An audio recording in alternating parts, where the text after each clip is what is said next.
Hey everyone, and welcome back to Cybersecurity in the Age of Artificial Intelligence. I'm Israel GreatMIND Joshua, and today we're cutting straight through the noise. We're jumping right into a rapid, hands-on demonstration.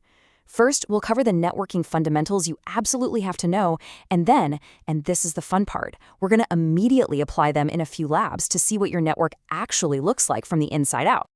I really want you to let this sink in. This is our guiding principle today. Because in this new age of AI, what you don't know about your own digital footprint, well, it's not just a blind spot anymore. It's a gaping vulnerability. Think of me as your mentor on this journey, and our goal today is to turn that vulnerability into a strength. So here's our flight plan for today.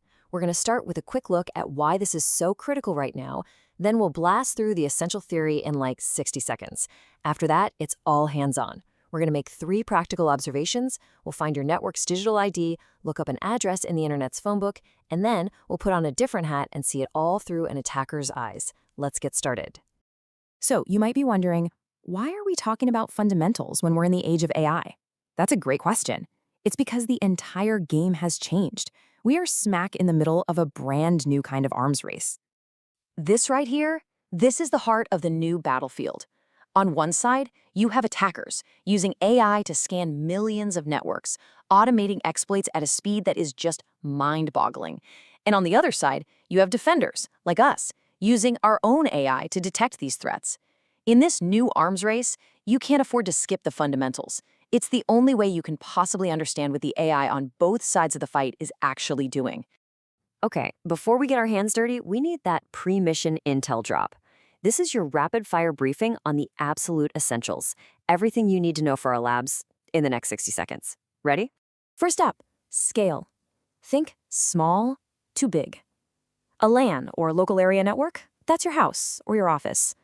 A MAN, a metropolitan area network, could cover a whole city. And a WAN, a wide area network, that connects everything else. The internet itself is just the biggest WAN you can imagine. Simple as that. Now, let's talk about the 2 most important pieces of hardware. A switch?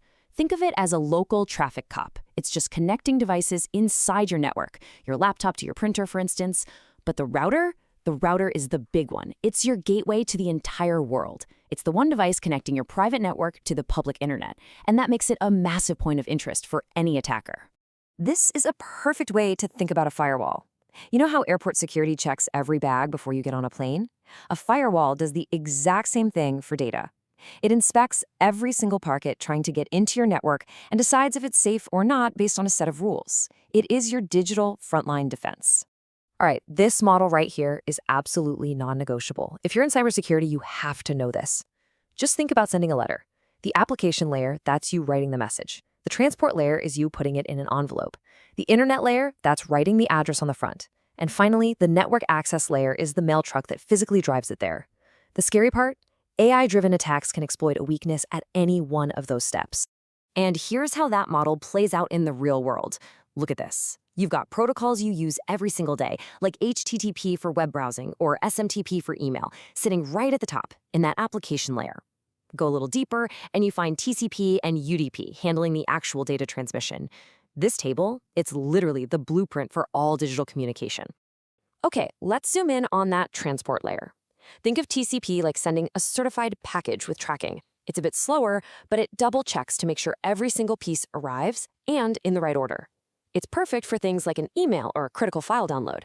Now UDP is like sending a postcard. It's blazing fast because it doesn't bother checking for delivery. That's why it's amazing for things like video streaming or online gaming, where speed is everything and losing a single frame doesn't matter much. All right, theory briefing is officially complete. Time to get our hands dirty.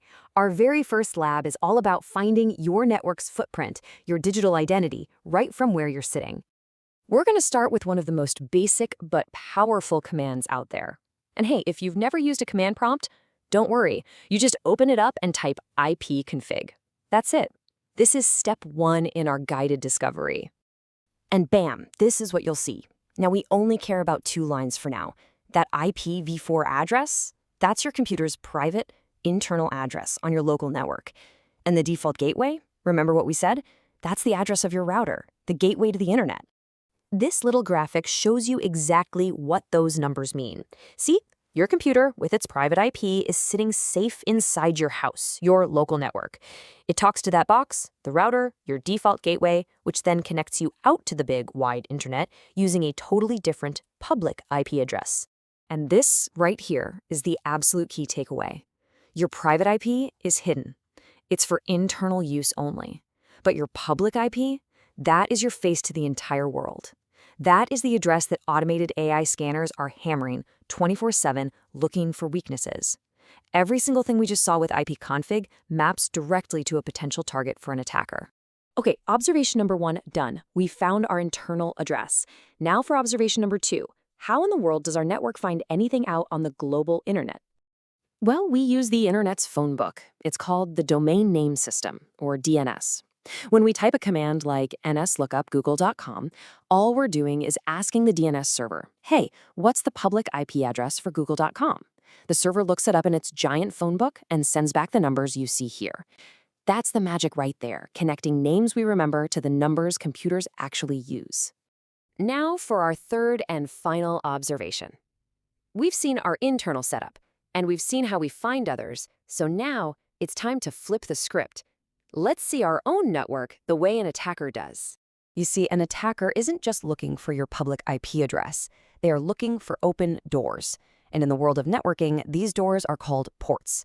Different services use different ports. Port 80 for web traffic, for instance. Now, if you leave a port open that you're not using or not monitoring, it's exactly like leaving the back door of your house unlocked at night. This slide just illustrates that risk perfectly. On the left, you've got port 21 for something like FTP.